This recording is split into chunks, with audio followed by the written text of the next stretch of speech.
नमस्कार, स्वागत है आप सभी का और आप देख रहे हैं भारत 24। मैं हूं आपके साथ पूर्णिमा मिश्रा और आइए बुलेटिन की शुरुआत करेंगे स्पेशल रिपोर्ट के साथ। सबसे पहले बात केंद्रीय गृह मंत्री अमित शाह और बीजेपी के राष्ट्रीय अध्यक्ष जेपी नड्डा की, जो कि पूर्वोत्तर दौरे पर हैं, जहां पर उन्होंने गुवाहाटी में पार्टी के प्रदेश कार्यालय का उद्घाटन किया। इस दौरान अमित शाह ने उन दिनों का किस्सा भी बताया जब वो विद्यार्थी परिषद के सदस्य हुआ करते थे। उन्होंने आरोप लगाया कि तत्कालीन सीएम हितेश्वर सैकिया ने उन्हें पिटवाया था।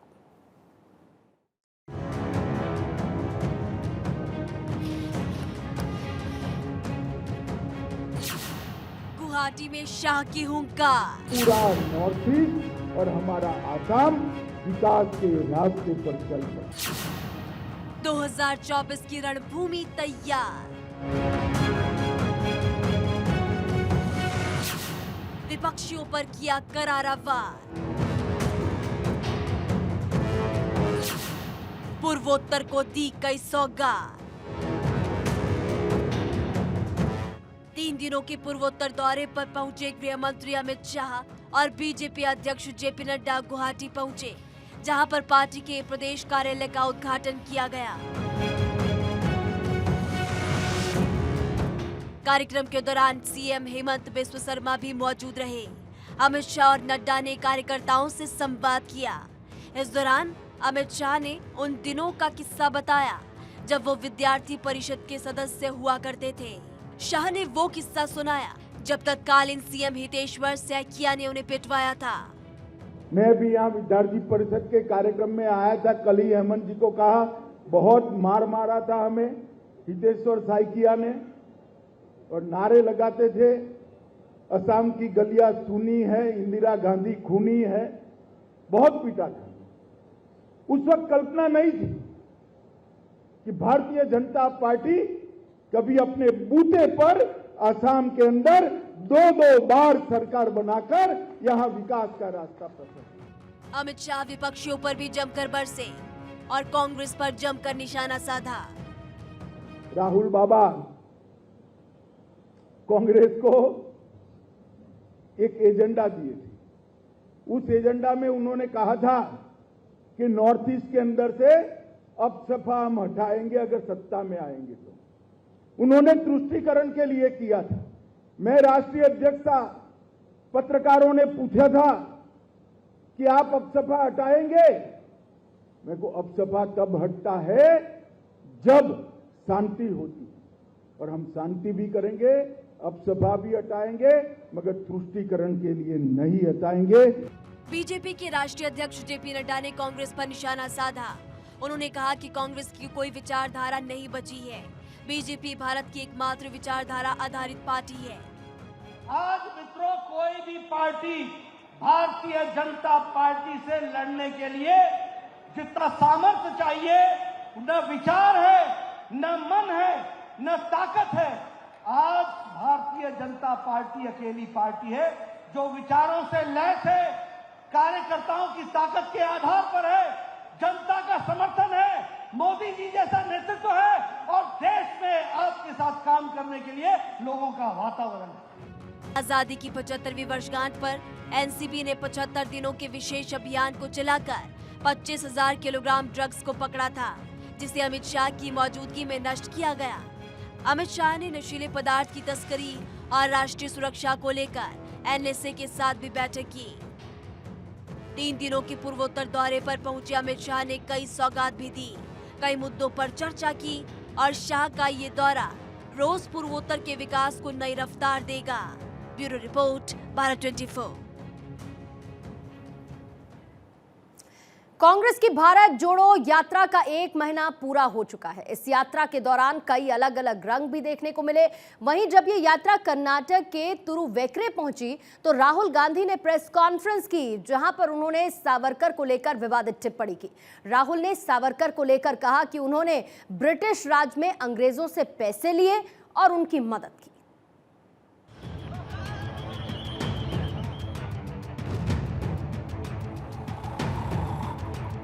मिशन 2024 की तैयारियों में निकली कांग्रेस कन्याकुमारी से कश्मीर तक भारत जोड़ो यात्रा निकाल रही है।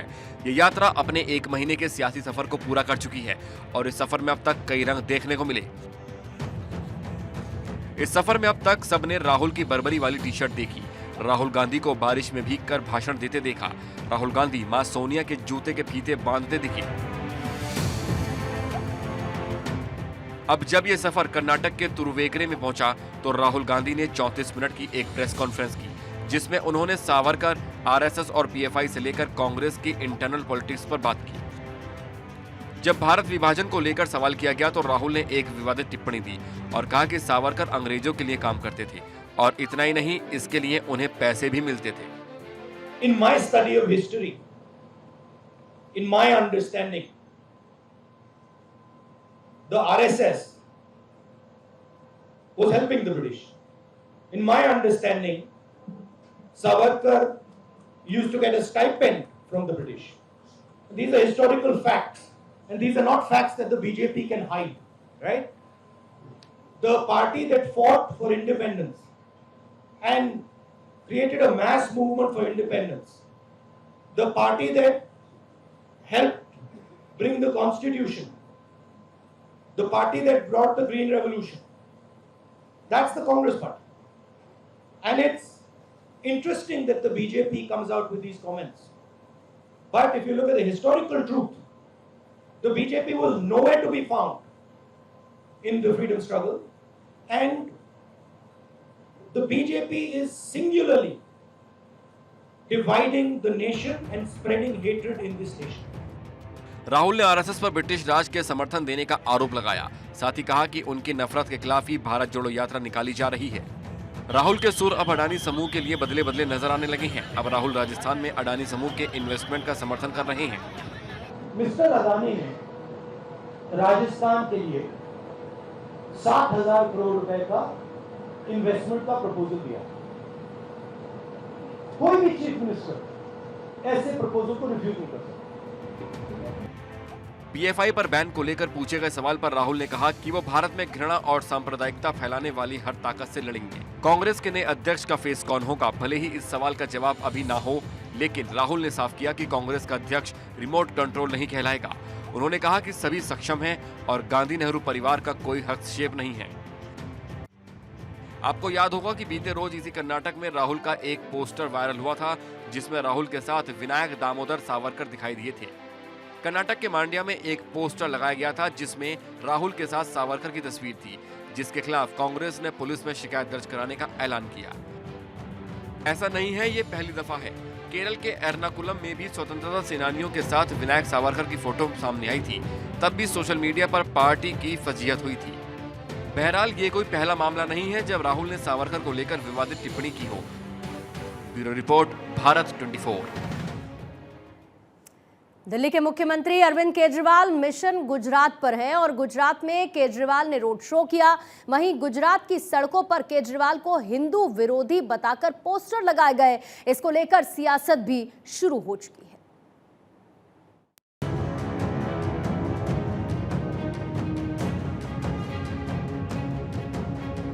गुजरात की सड़कों पर दिल्ली के मुख्यमंत्री अरविंद केजरीवाल के पोस्टर लगे हुए हैं।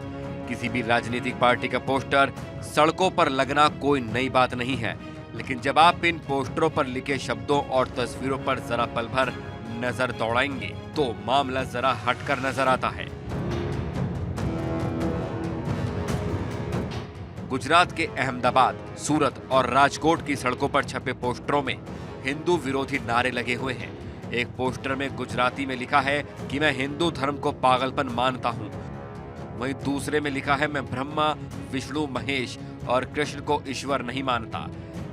इसके साथ ही इन पोस्टर्स में दिल्ली सूबे के मुखिया अरविंद केजरीवाल को मुस्लिम टोपी पहने दिखाया गया है।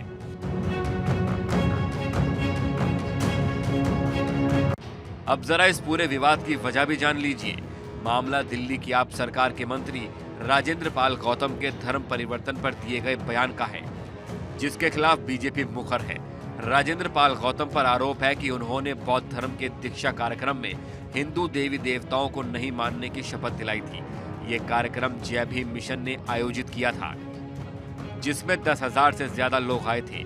इस वीडियो के सामने आने के बाद विवाद छिड़ गया था। मैं ब्रह्मा, विष्णु और महेश को कभी ईश्वर नहीं मानूंगा, और ना ही उनकी पूजा करूंगा। लेकिन गुजरात की सड़कों पर ऐसे पोस्टर्स किसने लगाए, इसका पता नहीं चल पाया है। आम आदमी पार्टी के कार्यकर्ताओं ने इन पोस्टरों को हटाया और बीजेपी के खिलाफ निशाना साधा। हमारे अरविंद केजरीवाल के लिए ये लोग गंदी राजनीति, बौखलाई हुई भाजपा नीच राजनीति कर रही है। हम उसको निंदनीय कहते हैं, हम उसका विरोध करते हैं और ये भाजपा को भी हम कह देते हैं, ये आपकी धर्म राजनीति अब नहीं चलेगी, अब चलेगी संवैधानिक हक की राजनीति। तो वहीं दूसरी ओर बीजेपी का कहना है कि ये लोगों के गुस्से की प्रतिक्रिया है और लोग आम आदमी पार्टी से नाराज हैं। ये जो होर्डिंग है वो होर्डिंग भारतीय जनता पार्टी ने नहीं लगाए, ये होर्डिंग बड़ौदा शहर की जनता ने अपने हिसाब से लगाए होंगे और ये होर्डिंग के माध्यम से बड़ौदा शहर की जनता इनको बताना चाहती है कि आने वाले इलेक्शन में हम आपको सबक सिखाएंगे। जो राजनीति इन्होंने धर्म की शुरू की है वो बहुत गलत राजनीति है। देश में किसी भी पॉलिटिकल पार्टी को किसी भी धर्म के लोगों को आहत करने का अधिकार नहीं है। जब से आम आदमी पार्टी का उद्भव हुआ है, मैं पहले भी कई बार बोल चुका हूं, देश में अराजकता फैलाना, देश में देश तोड़ने वाली जो ताकतें हैं उनको जोड़ के देश तोड़ने का काम करना और विदेशी जो ताकतें देश के खिलाफ काम कर रही है उनके एजेंडा को पास करना, ये आम आदमी पार्टी की प्रायोरिटी है। इस पोस्टर की सियासत में भगवंत मान के साथ गुजरात पहुंचे अरविंद केजरीवाल ने बीजेपी पर निशाना साधा और जमकर बरसे। मैं देख रहा हूं, जब से मेरा आज गुजरात आने का तय हुआ, इन लोगों ने गुजरात के शहरों में जगह जगह पोस्टर, होर्डिंग मेरे खिलाफ लगाए, वो तो ठीक है। ये लोग मुझसे नफरत करते हैं, मुझे जो मर्जी कर ले, मुझे कोई दिक्कत नहीं है। उन सारे होर्डिंग पोस्टर के ऊपर इन्होंने भगवान के खिलाफ बड़े अपशब्द इस्तेमाल किए हैं। भगवान का अपमान किया इन लोगों ने। जिन लोगों ने भी ये पोस्टर लगाए हैं वो अब मुझसे नफरत करते हैं, नफरत में इतने अंधे हो गए हैं कि इन्होंने भगवान को भी नहीं बख्शा। भगवान के खिलाफ इन्होंने इतने अपशब्द और इतना अपमान किया उन पोस्टरों के अंदर। गुजरात में इसी साल विधानसभा के चुनाव होने वाले हैं। सभी पार्टियां पूरे दमखम के साथ चुनावी मैदान में हैं। ऐसे में अरविंद केजरीवाल बीजेपी के अभेद्य किले को फतह करने की जुगत में हैं। पर देखना होगा कि वो इस अभियान में कितने सफल होते हैं। Bureau report, Bharat 24। इधर संघ प्रमुख मोहन भागवत ने जाति प्रथा खत्म करने की अपील की। उन्होंने कहा कि हमारे पूर्वजों ने जो गलती की है उसे सुधारने की जरूरत है। भागवत के इस बयान का जहां एक तबका समर्थन कर रहा है तो दूसरा तबका इसे आरक्षण खत्म करने से जोड़कर भी देख रहा है।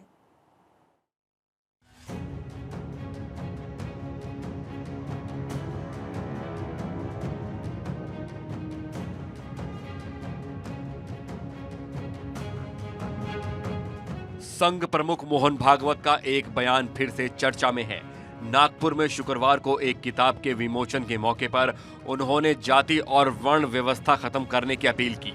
सबसे पहले आपको उनका बयान सुनाते हैं।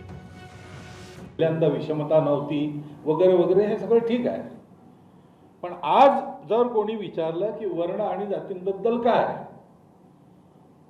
तर समाजाचा विचार करणाऱ्या प्रत्येकाला हेच उत्तर द्यावं लागेल आणि हेच उत्तर त्यांनी दिलं पाहिजे, तरच तो समाजाच्या हिताचा विचार करतो की तो एक भूतकाळ आहे, तो विसरून जा।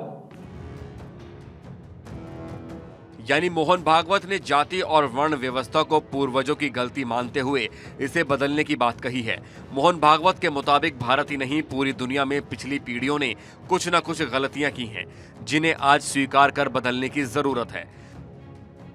जाति प्रथा को खत्म करने वाली इस बात को मिलीजुली प्रतिक्रिया मिल रही है। मोहन भागवत के बयान को आरक्षण खत्म करने के कदम की तरह विपक्ष देख रहा है। इसी वजह से बयान को समर्थन और विरोध दोनों देखने को मिल रहे हैं।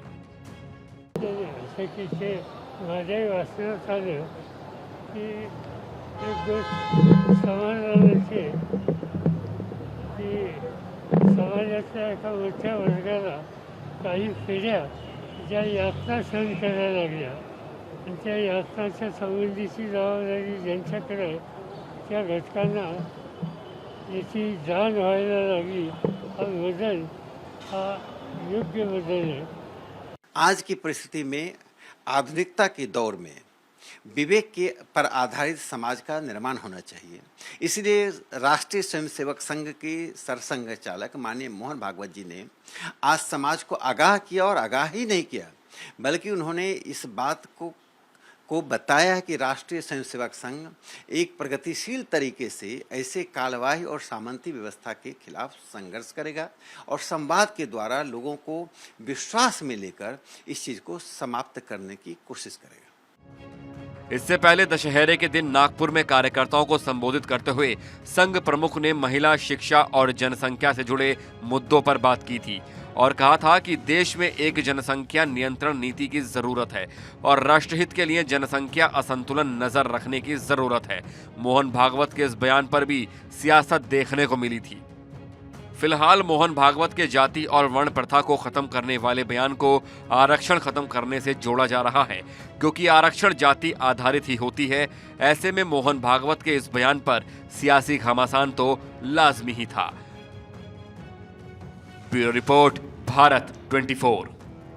बिहार में बाबू नीतीश कुमार की सरकार है और उनके एक पूर्व मंत्री वैसे तो कानून की नजरों में फरार हैं, लेकिन गाहे बगाहे कहीं ना कहीं नजर आ जाते हैं। जब बाहुबली अनंत सिंह की पत्नी के लिए फरार कार्तिक सिंह चुनाव प्रचार करते दिखे तो सियासी बवाल मच गया। बिहार में काबा, पूर्व मंत्री फरार बा, पुलिस अनजान बा, भगोड़ा करत प्रचार बा।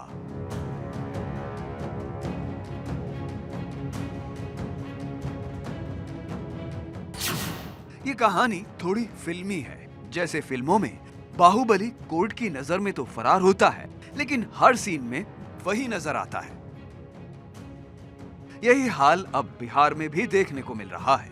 बिहार के पूर्व कानून मंत्री कार्तिक सिंह खुद कानून की नजरों में फरार हैं और उनके बारे में पुलिस को कोई जानकारी नहीं है, लेकिन दावा किया जा रहा है कि वो खुलेआम बाहुबली अनंत सिंह की पत्नी नीलम देवी के चुनाव प्रचार में लगे हैं, जिसकी तस्वीरें भी सोशल मीडिया पर घूम घूम कर इस बात की तस्दीक कर रही हैं। जानकारी के मुताबिक मोकामा उपचुनाव में आरजेडी प्रत्याशी नीलम देवी के लिए कार्तिक सिंह ने दशहरे पर लोगों से मिलकर वोट की अपील की, जिसकी तस्वीरें सामने आई हैं। इन तस्वीरों में कार्तिक सिंह के साथ अनंत सिंह की पत्नी नीलम देवी भी दिख रही हैं।